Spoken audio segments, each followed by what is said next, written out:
Ma'am ये जो junior teacher vacancy आसबार ये केबे को आसबार अच्छे किसी न्यूज अच्छे सर मोस्ट प्रोबेबली जो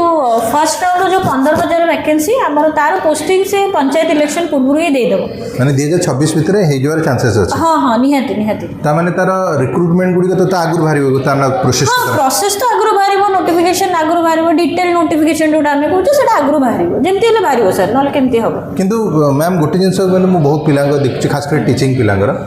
जेपर्यंत नोटिफिकेशन आसुनी पिला पढ़ुना आग अपेक्षा कर नोटिफिकेशन आसो पढ़े सर टीचिंग पिला प्रोब्लेम से गोटे यूनिवर्सल प्रोब्लेम हो गला जेपर्यंत नोटिफिकेशन देखुना से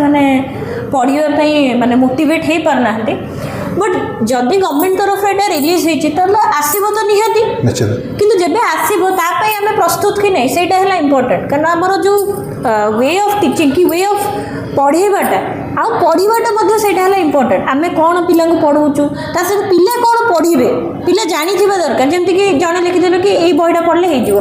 खाली बही पढ़ीदे हम ही नहीं सर आमको प्रैक्टिस करा पड़ो ता आगुरी नॉलेज रखा पड़ो सब्जेक्ट उपर करेन्टली कौन चलती दुनिया देश में कि ओडिशा रे कौन चलती ताकू भी जाना पड़ो कारण सब्जेक्ट लिस्ट आम बहुत वास्ट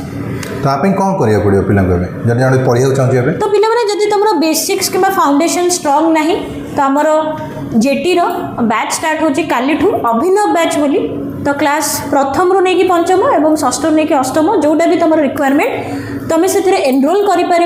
फाउंडेशन तुम पढ़ी पार ठीक अच्छे एंड एबेटू प्रिपरेशन स्टार्ट कर ना फिर लेट हो नोटिफिकेशन आसला बेलू तुम रेडी न थैंक यू।